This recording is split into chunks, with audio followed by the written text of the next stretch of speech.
Hi, everyone. I'm just making sure that I am live here in the group. Mhm. I am. Okay, great. Um, so I am only on once this week because I did a webinar earlier this week. So I know some of you caught it. Uh, 3 secrets to getting rid of your anxiety without having to take medication, which is why all of you are in the group because you don't want to have to take medication. If you missed it, don't worry. Another live is going to be coming. So just stay tuned. Probably in about a month, we will be doing another Facebook Live. Not Facebook Live, sorry, just a masterclass on this. So that's where I go into a lot more detail around my method, how I work into the holistic anxiety fix, and how you can get to the root causes of your anxiety. So for today, what I really want to be talking to you about is fears. And one of the reasons that I'm super motivated around talking to you about fears is because I posted this question in the group around fears. And as you can see, there was a tremendous response. So first of all, I think it's really normalizing that a lot of you had fears of death. And so it's what I find one of the biggest things that can happen with anxiety is it can feel like you're the only one experiencing it. And that's why I think the power of this group can be so fantastic, because we're moving through some more in-depth questions, you guys can start to see that you're not the only ones with health anxiety or the only ones experiencing these symptoms, or the only ones with these big fears around death, or there was lots of other fears that came up. And so I wanted to spend a little bit of time today going over what to do with those fears and how to manage those fears. So hey Amy, so as I'm going through, if you have any questions around the fears, just post them below and we can chat about them. So if you are somebody who has fears that are really overwhelming you right now, just give me a like if this is resonating with you. Because when we're talking about fears, I mean, obviously fears to some extent are normal. It's a normal part of being human. But when the fears become problematic is when they start impacting our lives. So when the fears become so big that they're impacting what we do and how we interact with other people or how we engage with our community, that's when we really want to start thinking about working with strategies around those fears. So I'm not saying that fears are problematic in general.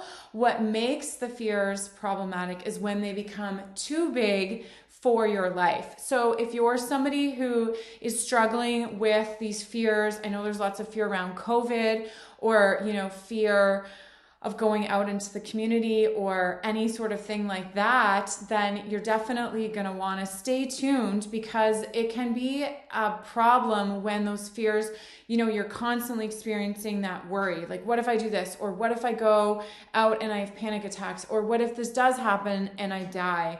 And what tends to happen, and let me know if this is you, but what tends to happen is those fears are going to go around and around and around and around and around. And we're so busy worrying about the fears.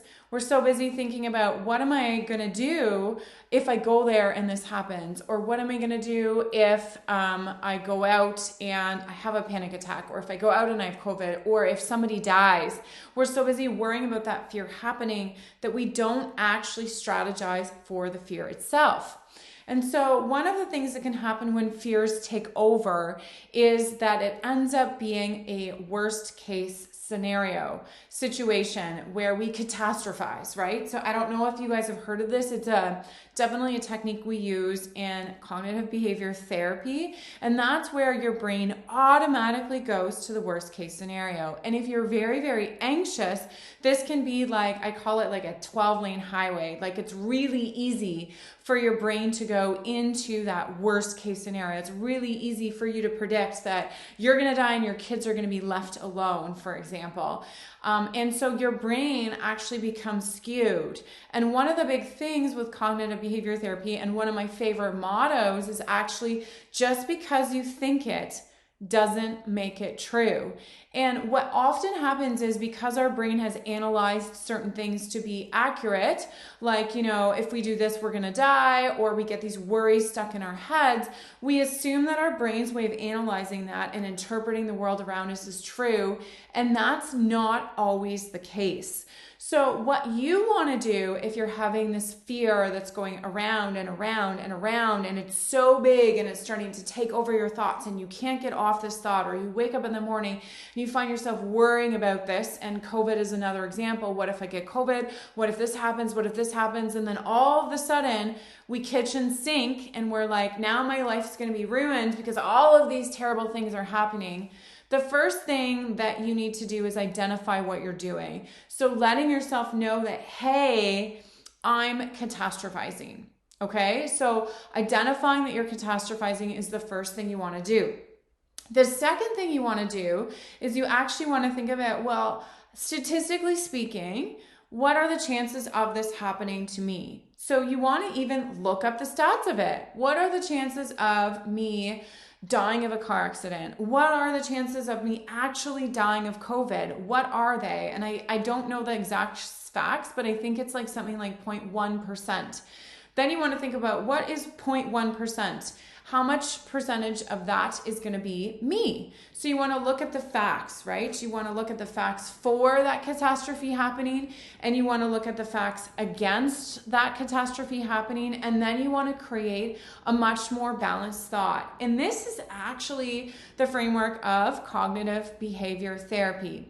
The next thing you can do is you can look at the worst case scenario and say, okay, let's take your catastrophe and imagine the worst case scenario. So let's imagine that I get COVID. Let's see if I have the resources with me to cope with the worst case scenario.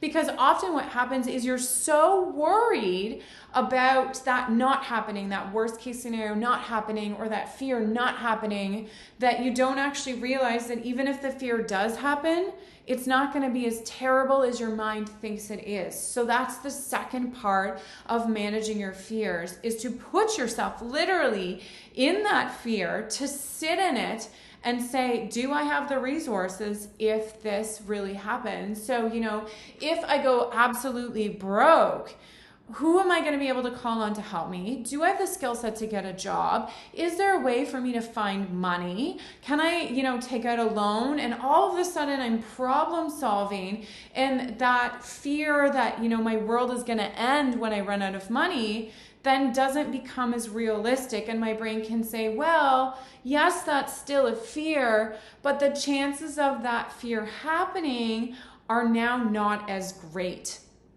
So if this resonates for you, let me know in the comments below if this is helpful for you to address your fears. So this is actually something that I talk about in the Holistic Anxiety Fix. So I actually do an entire week that looks at cognitive behavior therapy, how to identify the thinking traps, what they are, and then how to begin to work through them. So this is a technique, I know I talk a lot about the mind and body. So today this is a technique that's really focusing on the mind frame. So really focusing on how do you think your way out of an anxious situation. And this is, for those of you that are a bit skeptical, it's shown to be as effective as medication. So identifying the thinking trap, so in this case we're talking about catastrophizing, and then realizing that you have the ability to work through that catastrophe and reframing those thoughts. These are all key cognitive strategies that you can use to calm yourself down with your mind. Thanks for joining me.